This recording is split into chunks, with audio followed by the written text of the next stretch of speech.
श्रोताओं नमस्कार। समसामयिक विषयों पर आधारित हमारे साप्ताहिक कार्यक्रम बातों बातों में के आज के अंक के साथ मैं विकल्प शुक्ला। श्रोताओं, लोक आस्था का सबसे बड़ा पर्व छठ आज 25 अक्टूबर से छत्तीसगढ़ सहित पूरे देश में शुरू हो रहा है। इस छठ पर्व की महत्ता और इसके विधि विधान के बारे में चर्चा के लिए आज हमारे साथ हैं छठ महापर्व आयोजन समिति महादेव घाट रायपुर के अध्यक्ष राजेश कुमार सिंह, उपाध्यक्ष कन्हैया सिंह और प्रचार सचिव ब्रजेश सिंह। राजेश जी, हम सबसे पहले आपसे ये अपने श्रोताओं की ओर से जानना चाहेंगे कि छठ का बहुत बड़ा महत्व है और प्रकृति के साथ भी इसे जोड़ा गया है, तो इसके महत्व के बारे में और इसकी शुरुआत कब कैसे हुई, क्या मान्यता है, थोड़ा सा इसके बारे में हमारे श्रोताओं को बताएं। जी नमस्कार। जय छठी माई, जय दीनानाथ। छठ की शुरुआत की कोई बहुत ऑथेंटिक वो नहीं है, लेकिन ऐसी मान्यता है कि छठ सीता जी ने भी किया था, छठ द्रौपदी ने भी किया था और ऐसा कहीं कहीं शास्त्रों में उल्लेख भी मिलता है। और ये विशुद्ध रूप से छठी के दिन, छठी तिथि के दिन भगवान सूर्य की आराधना है और वो छठी माई चूंकि उनकी बहन है तो इनके माध्यम से सूर्य भगवान को आराधना की जाती है कि भाई बहन दोनों। और ऐसी मान्यता है कि उस दिन सूर्य भगवान छठी माई के यहाँ आते हैं। अच्छा, तो इसी दिन शुरुआत होती है और इसका 25 तारीख से शुरुआत होगी इसकी, जैसा कि आपने कहा। और इसकी महत्ता जन्मे इतनी बड़ी आस्था है लोगों में, ये आस्था का पर्व है, इसीलिए महापर्व है। दुनिया में कोई ऐसा उदाहरण नहीं है कि इतना लंबा उपवास रख के कोई पर्व मनाया जाता हो, लेकिन ये महा आस्था ही है लोगों का कि इससे अपने धन धान पुत्र स्वास्थ्य सबसे मेन अगर मुख्य माने तो इसे पुत्रों के लिए, संतानों के लिए, बेटियों के लिए और अपने पूरे सकल समाज को स्वस्थ रहने की कामना के लिए इस व्रत का बहुत ही महत्व है। और इसकी आस्था इतनी है, ऐसा कहा गया है कि इसका अगर कोई दुष्परिणाम है तो वो तुरंत दिखता है, बाद में प्रकृति के साथ भी इसका सीधा संबंध।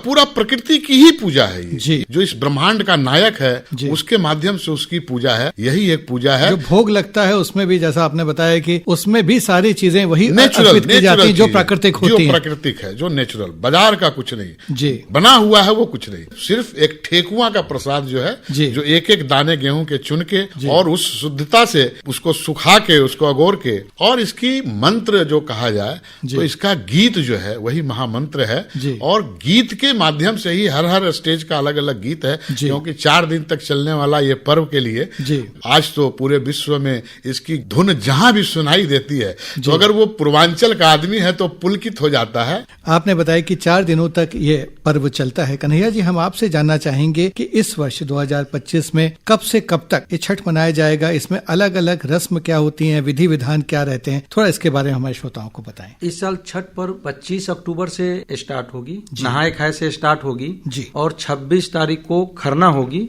27 तारीख को संध्या अर्घ है और 28 तारीख को सुबह की अर्घ के साथ इसका समापन होगा। जी, आपने जो 4 चरण बताए, थोड़ा सा विस्तार से बताएं कि किस किस चरण में क्या क्या होता है। जैसा राजेश जी ने बताया, जो पूर्वांचल के लोग हैं, जो बिहार के निवासी हैं, वो तो इसके बारे में बहुत अच्छे से जानते हैं, लेकिन छत्तीसगढ़ के हमारे कई निवासी जो इस समय श्रोता सुन रहे हैं, उनको उतना नहीं पता। छठ के बारे में सबको पता है, लेकिन इसके अलग अलग जो विधान है, 4 दिवसीय बारे में थोड़ा सा बताएं। जी, 4 दिवसीय इसलिए 25 तारीख से जब प्रारंभ होगा तो उसको नहाए खाए कहते हैं। वो शुद्धता और संकल्प का दिन होता है। उस दिन एकदम सात्विक और शुद्ध भोजन करके व्रती अपना व्रत लेता है कि मैं इस व्रत को करने के लिए तैयार हूँ। वो 25 की दिन होती है। जो रात को भोजन करेगा 12 बजे रात के बाद वो पानी भी निषेध हो जाता है। और जब 26 की शाम तक, 25 की 12 बजे से लेके 26 की शाम तक, जब तक जिसको खरना कहा जाता है, खरना शुद्ध गुड़ का खीर और रोटी, घी लगा हुआ रोटी से, केला फल में रहता है उसमें, और दूध और पाटे पे छठी माई का हवन होता है, सिर्फ पुष्प रख के उस पे, और कोई प्रतिमा नहीं होती उसकी। वो आस्था है। अच्छा। और जो भूखे रह के जो व्रती करता है उस दिन वही खरना करता है, उसी को खरना कहा जाता है। और वो जो भोग लगा के और जो बचता है उसी का प्रसाद ग्रहण करता है। और उसी प्रसाद को पाने के लिए कहा गया है कि छठ का प्रसाद मांग कर खाने का विधान है, उसका एक अलग ही महत्व है। तो लोग लाइन लगा रहता है, वो प्रसाद हमें भी खरना का प्रसाद मिले। तो वो खरना का दिन हो गया। खरना से उस दिन जो थोड़ा सा उपवास टूटा वो एक ब्रेक है, समझिए। उस संकल्प को पूरा करने के लिए जो आगे है ये रात को 12 बजे से लेके संध्या तक का करीब 18-19 घंटे का ये एक पाठ है जी। नहाए खाए से लेके शुद्धता का प्रतिज्ञा से लेके और खरना तक, और खरना से करने के बाद जो फिर संकल्प चालू होता है कि भगवान सूर्य को विदा करके 27 तारीख की संध्या को विदा होते हुए सूर्य को फिर आह्वान हम करेंगे कि हमें आज दिन भर आपसे हम प्रकाशित रहे हैं, दिन भर संध्या अर्घ कहा जाता है। हाँ, जिसको संध्या अर्घ कहा जाता है।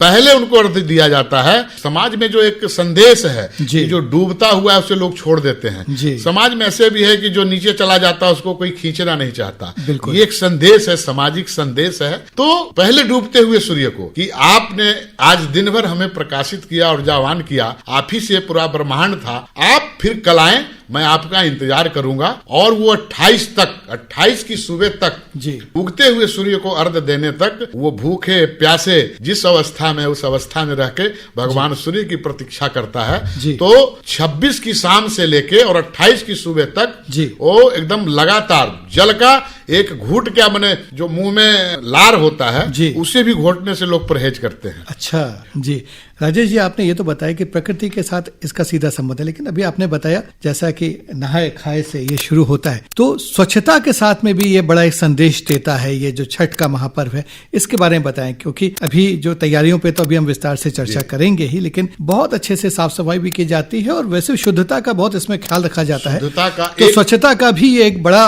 महापर्व है। शुद्धता का एक उदाहरण सबसे पहले मैं बताना चाहता हूँ आपको कि कमर तक पानी में खड़े होके अर्घ देना ये सबसे पहले दर्शाता है कि हमारे शास्त्रों में कमर के नीचे के भाग को अशुद्ध कहा गया है। तो कमर तक के भाग को पानी में डालकर अर्घ देने का मतलब यही है कि शुद्धता का थोड़ा सा भी 1 मिली एमएम में भी कहीं कोई फर्क ना आने पाए।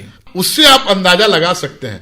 घाट की सफाई हो, रास्ते की सफाई हो, बरती को जाने के लिए लोग झाड़ू लेके तैयार हैं, पानी से रास्ते धोने के लिए तैयार हैं।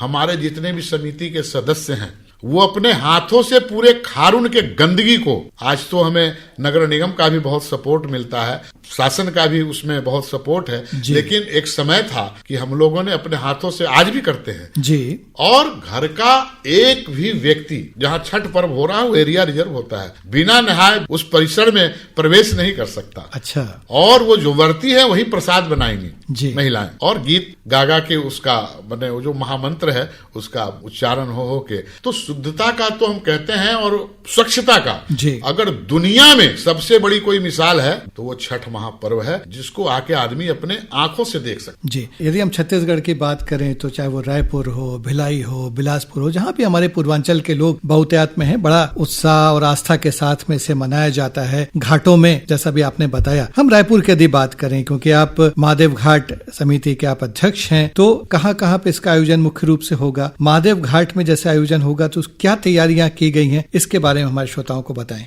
महादेव घाट एक प्रमुख स्थल है। उसके अलावा रायपुर के 50 जगहों पे जिसमें से वीर गांव है, डगनिया है, हमारा इमलीडी तालाब है, माने ये सब प्रमुख तालाब हैं।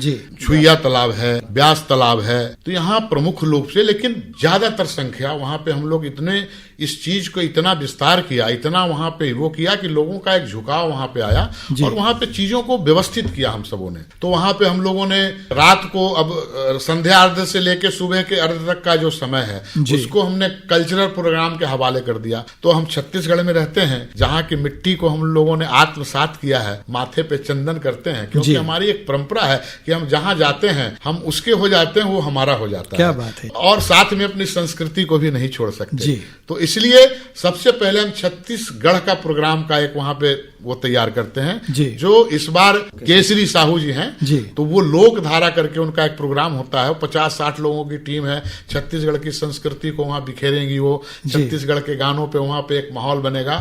सबसे पहले वो होगा। उसके बाद स्वाति मिश्रा जी, राम आएंगे तो अगना सजाऊंगी, इस गाने को लेके आज उनकी बहुत बड़ी ख्याति है। तो इस बार वो आ रही है छठ की गीतों को, छठ के मंत्र को गुनगुनाने के लिए।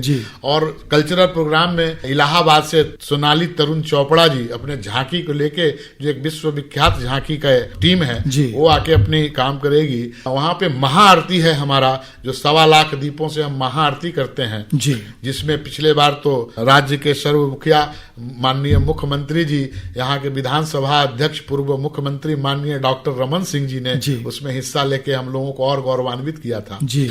और उसके बाद संध्या को वहां मेडिकल की व्यवस्था हो, चाहे वो पार्किंग की व्यवस्था हो, सुरक्षा की व्यवस्था हो, सारा चाक चौबंद हमारे समिति के लोग मिलके, और उस दिन शहर के तमाम जिन लोगों को हम आमंत्रित करते हैं, या आज छठ की इतनी महत्ता है कि शहर के लोग, हजारों लोग वहां छठ की छटा को देखने के लिए आते हैं। और आज छठ एक ऐसा उत्सव बन गया है कि लोगों को जो छठ को नहीं जानते थे, आज वो उसको आत्मसात कर रहे हैं। हमारे समिति में कई लोग ऐसे हैं जिनके एरिया में, जिनके यहाँ छठ का कोई लेना देना नहीं था, आज हमारे छठ से ऐसा जुड़े हैं कि वो 15 दिन अपना काम धाम भूल जाते हैं। ऐसे सैकड़ों की संख्या है हमारे समिति के साथ जुड़े हुए लोगों की। आज यूनेस्को में छठ महापर्व को एक स्थान देने के लिए बात चल रही है, जिसकी आपने सुना होगा कि विश्व धरोहर के रूप में इसे सजोने के लिए मोदी जी ने यूनेस्को से 5वीं सूची करने के लिए प्रस्ताव रखा गया है। तो इससे बड़ी बात छठ के लिए और हमारे लिए कुछ नहीं हो सकती है। ये महापर्व इसीलिए इसको कहा गया। राजेश जी, आपने बताया कि इसमें जो है वो छठ महापर्व है, कई गीत उससे जुड़े हुए हैं, अलग अलग जो उसके विधान होते हैं। तो ब्रजेश जी, हम आपसे निवेदन करना चाहेंगे कि कोई एक प्रसिद्ध गीत हो, वो हमारे श्रोताओं को सुनाइए। जी जरूर सर। छठ पूजा का इसको गीत नहीं बोलते, ये हमारा महामंत्र है जी। इसी महामंत्र को लेकर जब हमारी महिलाएं जो सूपा बेनी दौरा साज के जी अपने पति के साथ, बच्चों के साथ अपना निकलती है और हाथ में गंगा जल लोटा लेकर जब घाट की ओर जाती हैं, तो वही गीत गुनाती हैं। उसका 2 लाइन मैं आपको, जो भी हमको याद है, जरूर आपको रख रहा हूँ।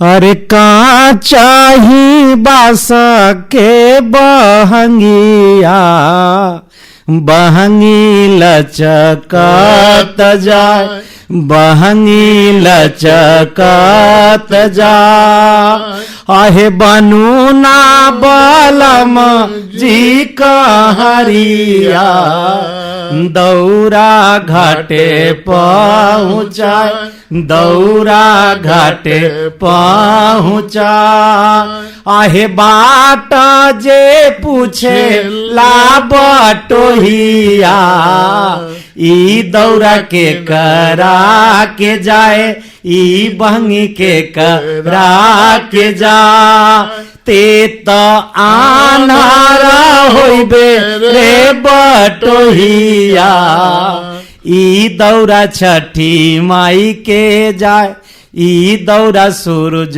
बाबा के जाए, अरे उहाँ में जे बारी छठी मैया, ई दौरा सूरज बाबा के जाए, ई दौरा सूरज बाबा के जाए, अरे बनू ना राजेश भैया कहरिया, अरे पेन्हू ना कन्हैया भैया पियरिया, दौरा घाटे पहुँचाए, दौरा घाटे पहुँचा।